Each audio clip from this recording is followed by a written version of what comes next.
Hi everyone, you are Reddit expose there, enjoy watching.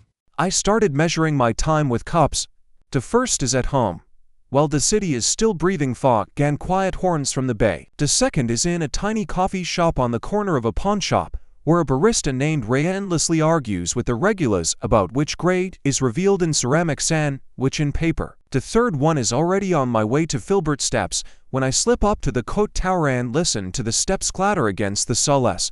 How my heart beats my breath, how my thoughts are sorted out. With every cup, San Francisco smells stronger, and coffee, and old love, and the very fog that knows how to hide and reveal, like an experienced magician. I often sit by the window so that I can see the front door, not to wait, but rather to discipline the memory. Memory still has to have a routine, otherwise it turns into a voracious animal that gnaws from the inside out beyond measure. Sometimes the scent vanilla with something worn and timid touches me like a palm, and I see her again.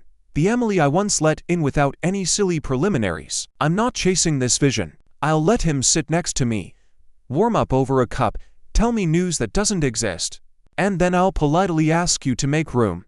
Someone alive is standing in line. In the evenings, I go down to the embankment. The wines speak their own language here, but in every gust California equally declares its love for the ocean. Seagulls are sitting on the railing, funny hooligans in gray vests. I watch them arguing over leftovers, how deftly they keep their balance on wet steel. At some point, I realized it is useful for me to observe those who know how to stand where it is slippery. Sometimes I study, too.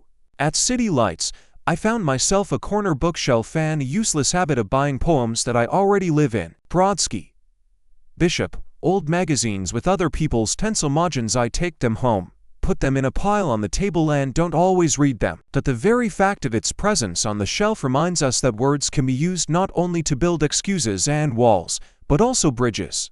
That's the only bridge I'm on. To my past self, I would say, don't try to pronounce the right speech when the snow has already fallen on the roof. Warm words are good during the day. At night it's more important who opens the door. Then, that last morning break, I was silent too loudly. Emily was listening too attentively, and the city between us did its usual trick, spread the fog. Now I'm practicing speaking on time. Short phrases are temporarily obtained. You're right, I'm scared. Come on later. Sometimes the hardest part is I feel good. I made it a rule to have dinner in foreign places twice a week. In Chinatown, there's a soup that smells of spicy caution. In Mission, a burrito the size of a spring. In Richmond, a fish in which the ocean is still beating with tiny sparks. It's easy to listen to the city in these places because it speaks without pretension. At nearby tables, people discuss repairs, jobs, prices, the sky, and only sometimes they dump a heart on the table, wrapping it in a paper napkin. I'm watching and learning how not to make it hurt more, how to get the water on time. Sometimes I come across our old routes, the stairs to Nob Hill, the path along Land's End, the park by Dolores, where one day we still did not agree on what the future was built on. Now I walk through these places in a different way, not bypassing, not running, but with the normal step of an adult who knows that you can walk through the same streets both there and back, and for the third time without war. Every time my memory tries to pretend that all roads lead to her, to the very kitchen that smelled of her coffee and my stubbornness. In response, I take out of my pocket a short note that I wrote to myself for the worst days. Memory is not an anchor. Memory is a compass. Keep heading north and watch the weather. It works in 7 cases out of 10. One day, in the laundry room, while the machines were lulling other people's shirts, a song started playing that once lifted the skin on their hands. I found myself not turning off my hearing, not running to my phone. I stood and listened to the end while the 2 girls argued over whose hood was cuter, while the guy was looking for a lost sock, while the old man was pulling out white towels from the drum, neat as a new life. And I realized, the song is no longer an ally of pain. She's just a part of the city, like the sound of the tram on Powell, like the cry of the seagull at the ferry building, like my quiet okay in the morning. Sometimes people write to me with whom the 3 of us once crossed paths, me, Emily and San Francisco. I saw her exhibit in Portland. I think she was running a residence somewhere near Santa Fe. I read and smile with my eyes. Not because I'm happy for her, I'm happy, and not because reflected pride is stirring in me, it's moving, but because the world confirms that our stories don't end with shared apartment keys. They diverge in rivulets, find their own channels, sometimes intersect on the news map, sometimes go underground and feed something that we no longer see. It's easy to breed with this knowledge. On Tuesdays, I volunteer in the kitchen at the local Soup Tuesday Center, as the regulars call it. It's just, the onion is in the saucepan, the carrot is in the same place, the joke is in the air at the end of the shift, the pots are shiny, but fatigue does not bite. In this kitchen, it is especially clear that love is not a flash of frames in your phone. Love is when you turn off the fire in time, so that it doesn't burn, and don't forget to wipe after yourself. I used to think that such things were small. Now that they are big. There were more casual conversations. On a bench in North Beach, a man with a suitcase, a scar, and a smile sat down with me one day. I've been in the city for 3 hours. Where should I go to find out why I should come back? I sent him to the side of the breakwater, where the wind and rust agreed on honesty. Wherever you get blown, I said, to make it easier to breathe. He nodded, as if that was the password to the city. Sometimes I write letters to Emily, not the ones that are sent, but the ones that are folded in half and left in a box by the green lamp, without pathos, in short, like a note on the refrigerator. Today, in the fog, it smelled like it did at Land's End. I didn't hide. Or, a student sat down in our corner in a coffee shop, cutting potatoes on his knee for an art project. I lent him a better knife, or a very simple one. I feel good. The box is bulging, the lamp is shining, and this is my home weather station. I know from it when the weather inside is stabilizing. I don't believe in one meeting will turn everything around for a long time. The city taught me something else. It's usually not a meeting that turns things around, but a small knob on the speaker when you turn the music down a little and suddenly you hear your own thought. Recently, such a regulator happened on the market. I was walking with a bag of oranges from the ferry building and found myself feeling almost happy.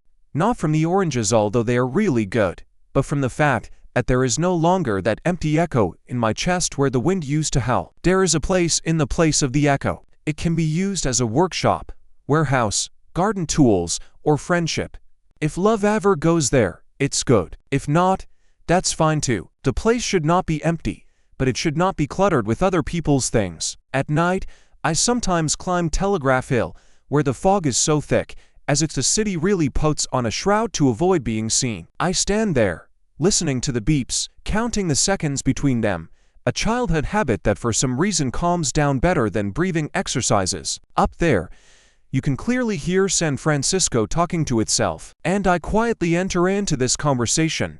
I tell him that I wasn't looking for anyone in the crowd today, that the food turned out in moderation, that the letters are folded, that the morning will surely start with coffee and some new, invisible route down the stairs. One day, Ray, my argumentative barista, asked, "Do you keep writing the same thing?" "It's the same thing," I admitted. "It's just different." "Then you're moving," he said, "because the same thing in different ways is already a row." Maybe this is my main conclusion. Moving does not mean running away from what happened. Moving means giving the past a new grammar. We love does not negate I love. She's gone doesn't cancel out I'm alive. We couldn't doesn't negate I learned. There are fewer dramatic signs and more commas in this grammar. The comma is my favorite sign. She lets me catch my breath. She says, "To be continued. But you can also pour tea." Sometimes I imagine Emily and I standing in line for coffee again. We would order something different. She would have a cappuccino, I would have a filter. We would argue about the foam, about the bitterness, about how much sugar is allowed. Then we would have gone outside, inhaled the fog, and the city, of course, would have done its trick, hidden us so that we could decide for ourselves whether we wanted to be visible to each other. And I think I would smile and say exactly what I've been learning all these years. "Hi, you are a part of my story." And he would have gone on down his street without quickening his pace or slowing down. San Francisco still smells of coffee and old love. But now another smell has been added to this. Fresh paint on the railing, which I painted myself on the stairs at home. The smell of oranges, which I share with the neighbors. The light, almost weightless smell of a new paper page. I'm ready for the fog to cover the hills again in the morning and bring voices from afar. I'll pour the first cup, look out the window, and say it out loud to myself. Today is also about love, just in a different case. In the morning, I went out earlier than usual. The fog was still thick, like an unslept memory. On the corner, Ray's pawnshop was picking at the door, changing the creaking spring. "Don't clap," he said. "People get scared." Doors do a lot of things to people, I reply, and held the flashlight for him. The spring clicked into place, and the door began to close softly, like a phrase with a comma rather than a period. We let the first visitors through in silence. I took my filter and sat by the window. The duty station. A girl in a bright yellow raincoat stopped on the sidewalk, shook the water from her sleeves and folded a folding bike. She came in and smiled at Ray as if he were an old acquaintance, and at me as if I were someone I would like to see again. "Ceramic, please," she said. Her voice was low and confident. When she came out, Ray winked at her. "The bureau photographer removes the stairs. He says every step has a character. Everyone has their own character. I like that." I began to cling to short formulas in general.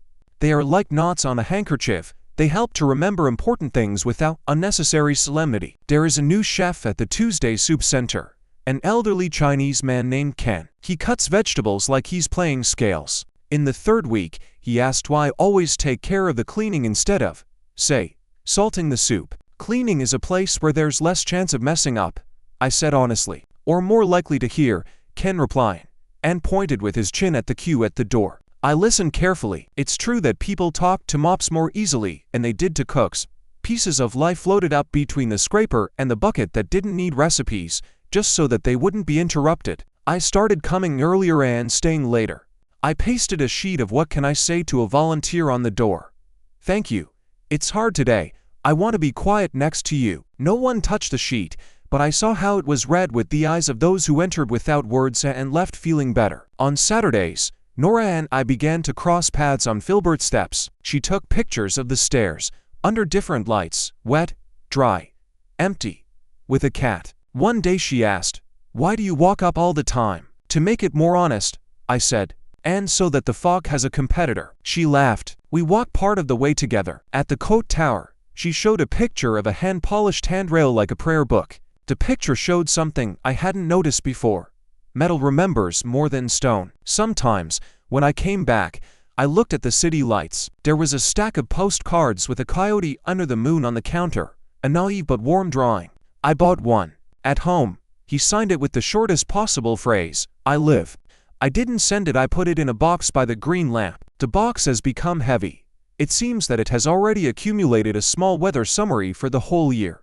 News about Emily came rarely and always indirectly. We saw the work in the catalog. We heard about the residents. I've learned to read such phrases without extra lines between the lines.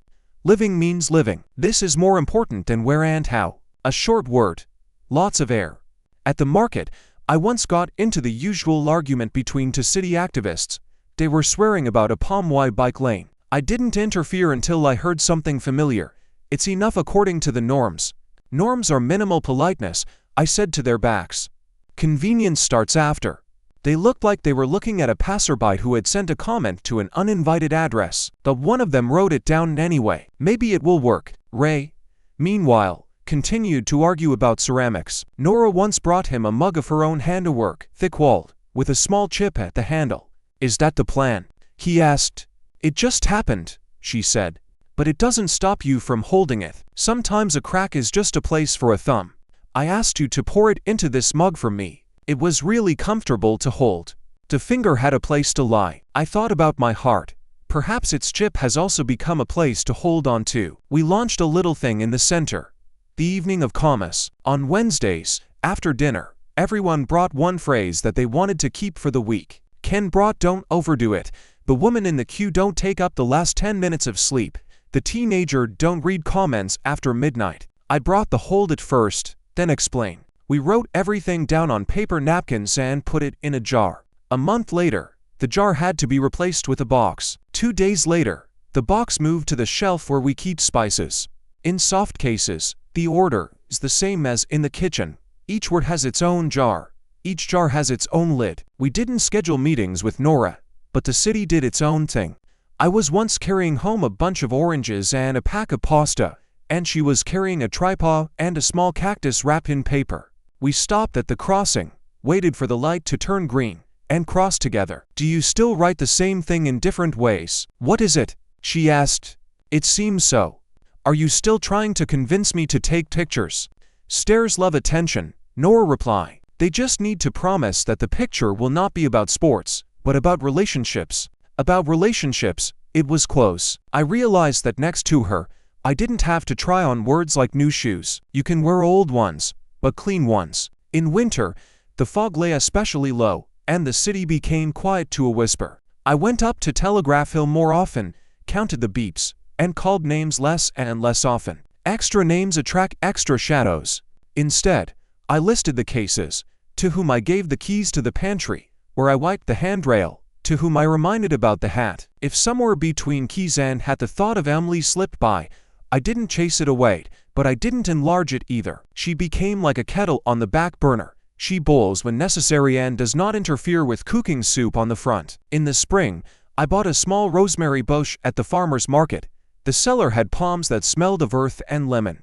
I put it on the windowsill. In the morning, before the first cup, I run my fingers over it and inhale. The smell is simple and honest, like "let's try again," said without pathos. City Lights once hosted a reading for young people. The chairs were cramped.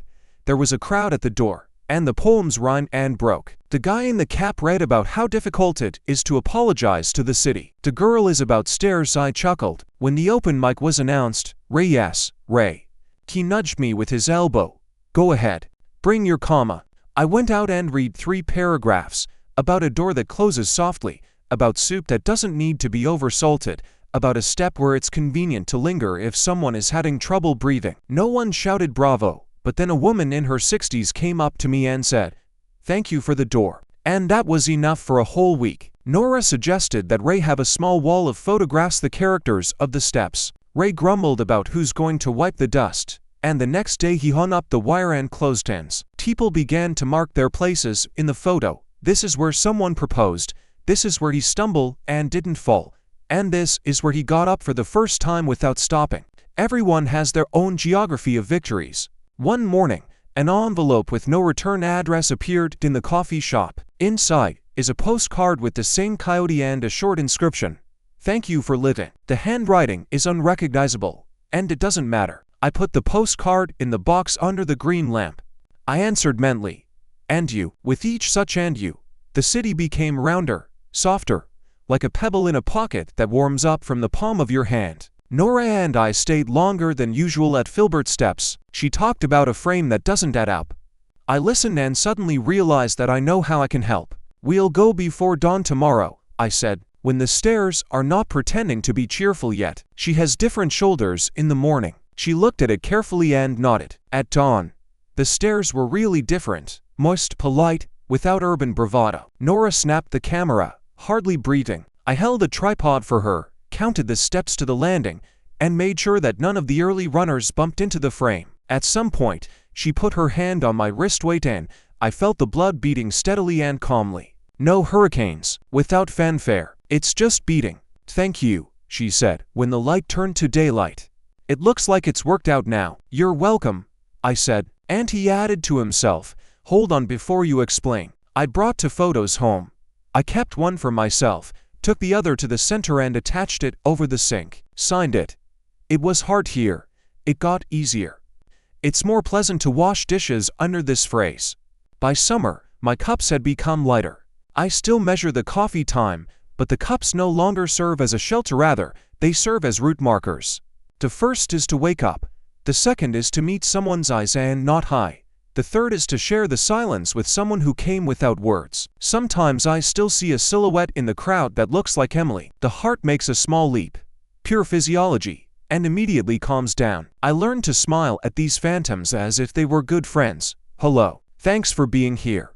I'm moving on." And the fog seems to have gained more respect from me. He's not disguising me as someone else's story anymore. I went up to Telegraph Hill the day before and, as always, counted the beeps. Between the first and the second, I remembered that I had promised Ray to bring a new filter for the coffee grinder. Between the third and fourth, the gloves in my size ran out in the center. Between the fourth and fifth, I didn't tell Nora how grateful I was for her wait on the dawn stairs. I wrote down 3 short lines on my phone. "I'll deliver it tomorrow, buy it, and tell you. I've become a man who brings small things to an end. From the big one, it somehow gathers itself." San Francisco still smells of coffee and old love. But now, in this smell, I can also distinguish the bread from the center, the wet metal of the railing at dawn, the warm ceramics of the chipped mud.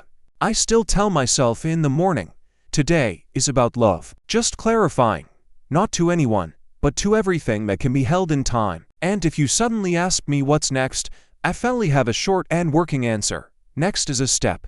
One more. Not to the finale and not from the finale. Just go ahead, to where there are enough commas, and you can put fewer dots. Spring in the city seemed to have forgotten the schedule. It stuck in the fog for days, then suddenly opened in the sun, like a window that someone pulled without warning. I kept the rhythm with simple things: Ray's coffee grinder in the morning, Ken's soup in the afternoon, and commas in the evening. In between, there are steps, railings, and the route to Telegraph Hill, which is learned by the body better than by memory. On one of these changeable mornings, Nora brought a cardboard tube to the coffee shop and asked to vacate the table by the window. I unwound the ladder prints, but not just ours anymore. Concrete ribs from Portland, brick ones from Boston, cast iron ones from New Orleans, and one modest one from Tijuana, on which children's palms left dusty prints. I'm making a collection, she said. I want to show that the accents have the same language, only the accents are different. And what is our word? I asked. Wait. Nora replied without hesitation. Your steps know how to wait. I like that she said yours. It's as if this city is not an abstract panorama, but our common home with crooked doors and neatly trimmed tulle. At the center, Ken mastered a new format. Soup plus history. Everyone who wanted to talk briefly about the day, while the ladle made a circle. The stories were different. I found my wallet. I returned it. I quarreled. I made up. I ate. It became easier. I told you about the woman who left a yellow clothespin instead of a signature on the rail wall of the pictures. Not everyone needs letters. Ken summarized and added another short one to our dictionary. That week, I caught myself with a strange thought. It had been a long time since I had written a letter to Emily, or a letter inside. It used to be like breathing. Exhale to lines, put them in a box under a green lamp, and live. And now it's quiet inside. It's not empty, it's quiet. I opened the box, took out an old postcard with a coyote, read my life, and for the first time wanted to add something else. I didn't add it up. Removed it. Sometimes a pause is more honest than a text. Ray, meanwhile, has taken up the corners of politeness, his personal project, in earnest. He put a small jar of good change by the door and a sign. If you don't have enough dimes to get to the bus, take it. If you have 10 extra ones, put them down. The jar worked like a proper bridge, back and forth and without falling. A week later, he added another sign: thank you for not counting. I thought this was a short story about trust. Nora suggested making another short one, but already in stone. She asked the management company for permission to put a bench on Filbert Steps, a simple wooden one, on the half of the rise, where breathing breaks most of all. Ray and I brought the boards. Ken brought thermos flasks and a band-aid just in case. The teenagers from the evening of commas brought brushes and a skin. By lunchtime, the bench was standing. On a narrow brass plate that we ordered from an engraver we knew, I asked him to stamp one out. You can wait for yourself here. When the rustling of the pelt subsided, it became somehow very quiet. I sat down and realized that this phrase sounds like it's been legal for a long time. While we were painting, a woman with dogs walked by, looked at the inscription, smiled, and ran her finger over the letters. It should have been a long time ago, she said. Not everyone knows how to take their time. I nodded. I haven't been able to do it for a long time either. I was invited to City Lights again, this time for a short story from the city. I brought 3 miniatures. About the dime jar, about the don't count sign, about the bench with the record. I haven't read about Emily. Not because I was hiding it, but because that evening I was able to talk about what I was holding with my hands. After reading, the editor, a short man with gray curls, said, "This is your genre of practical warmth." I laughed, and he wrote it down in his pocket notebook. Practical warmth. It fits. By summer, the fog had receded a little further than usual, and the city looked like a postcard to fancy, but I didn't mind. Nora and I agreed on her exhibition at Ray's. The characters of the steps. The wall turned out to be a collage of patience. People left their here under the pictures. Here I caught my breath. Here he said, "Let's take our time." Here a glove fell and was found. I wrote, "This is where I learned not to catch up." And I realized how long I had wanted to formulate this. On the opening day, a lot of our people came. Ken brought a bowl of baked peppers, Ray rolled out an old record player and put on a record with soft beeps. He found some kind of Harger record. Now I know that such a vinyl exists. Teenagers poured lemonade. Nora hung up small cards. Why this particular step? A woman in her 40s with clear eyes came up to me. I read about you in City Lights, she said. The door closes with a comma is about my morning. Thank you, too, I replied. And it was a no-brainer. A week later, I saw Emily for the first time. If I don't think I saw it. At the ferry building, by the bread aisle, she was picking out a baguette, laughing at something the vendor said. Her hair is gathered. Her movements are calm. In the palm of her hand. The very gesture when people try on the weight of the day. I stopped 3 steps away and realized that I didn't want to approach her because I didn't want to take anything out of her. I stood just long enough to feel alive. Then he turned and walked towards the water. I sat on the curb, listened to the seagulls arguing, and took out my phone. I wrote to Nora, if you want, tomorrow it will be dawn again at the stairs. She answered quickly, I want to, and I'll take a bigger thermos. I took a breath of air and for the first time in a very long time, I didn't confuse bitterness with emptiness. These were the normal tears of an ordinary person who sat down on time. The next day, we stood on the dawn steps again. Nora was filming. I was holding a tripod. A thermos was warming my palms. At one point, without taking her eyes off the viewfinder, she asked, Are you okay? Yes. I said, I'm fine. He said it, and heard his heart return to his chest and take its place like a book on a shelf. In the summer, the evening of commas turned into a quarter. We took the box outside, tied a table to the railing, and taped the pieces of paper. People asked passers-by, What are you holding today before you explain? People answered as best they could. A hand, pause, check, chance, temperature, dog. Someone wrote himself. I quietly moved this piece of paper to the top of the stack, as if it were heavy but necessary. By autumn, Nora had handed in her collection, and we celebrated with a tea ceremony at Ken's place. He brought small bowls that could hold both steam and silence. The 3 of us sat there. Ray stopped by for 5 minutes and ran off to the coffee grinder and talked briefly about the fact that things that are cheap are sometimes the most valuable. A clothespin, a nail, a poem on a napkin, a mug with a chip. About the fact that, apparently, we have come up with a mini-religion for ourselves, without dogmas, but with rituals. Turn on the light gently. Leave the coins in the jar. Don't chase ghosts. The bench is in the middle of the ascent. It's all about the same thing. You can live quietly and hit the target. Sometimes I still took out the box under the green lamp. I rearranged the postcards, read the old 2 words I live, looked at the coyote and thought that desert animals have a lot to learn. To walk at night, drink rarely, and know where the short shadow is. I wrote a new postcard not to Emily, but to myself. Next is a step. I put it next to it, and he left space for the next short ones. At the end of the year, we put a small solar-powered flashlight by the bench. It lights up by itself when it gets dark. Another plate was screwed onto its leg, a small one with one phrase, Thank you for waiting. I stayed a couple of minutes longer, checking how the light fell on the letters. He lay down softly, like his favorite music, which you can listen to in the background and not get tired. I often think that everything important has already happened, not in the sense of the ending, but in the sense of the setting. There was enough space inside so that the past wouldn't be elbowed and the future wouldn't trample on its feet. And every morning at Ray's, I make myself a filter again, sit by the window and check my today list. Bring gloves to the center. To say thank you to the woman with the dogs if I see her. To take a picture of how the fog stays on the railing is for Nora. In the evening, take a look at the bench and sit. If someone sits next to you, keep silent. If not, hold the chipped mug. San Francisco still smells of coffee and old love. But now, when this smell covers me, I don't hide. I just take a sip and remind myself, hold it first, then explain. And I'm moving on. Step 1 more.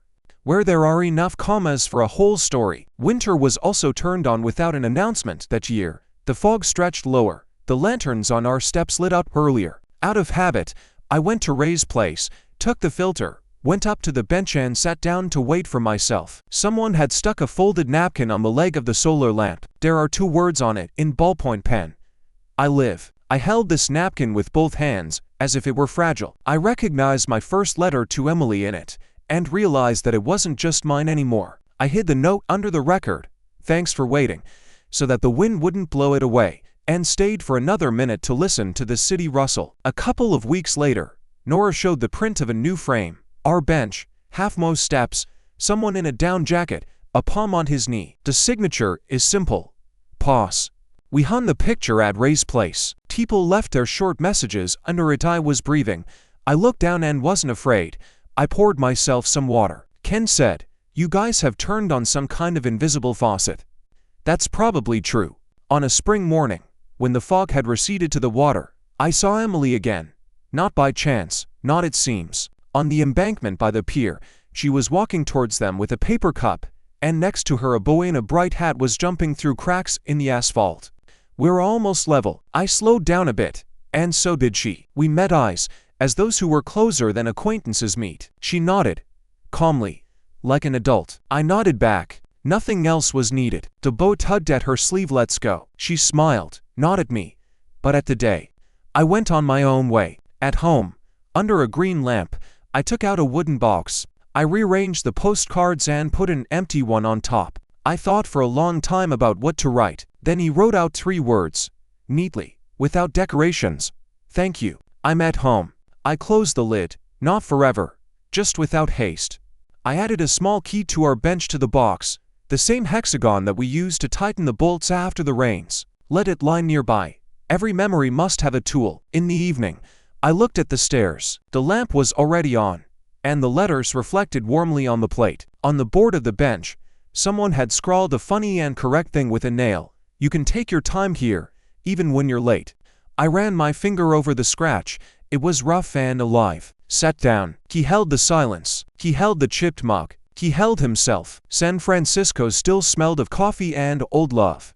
I took a sip and realized that this smell was no longer about what it was, but about what it is. The lamp did not require an inscription. It shone on its own. I got up, went down a few steps, and looked back to make sure the lights were on. And I put my point where it had been asked for a long time, not loudly, on the exhale. And then I went on. One step, one more, to a place where short phrases, warm hands and one bench in the middle of the way are enough for a lifetime.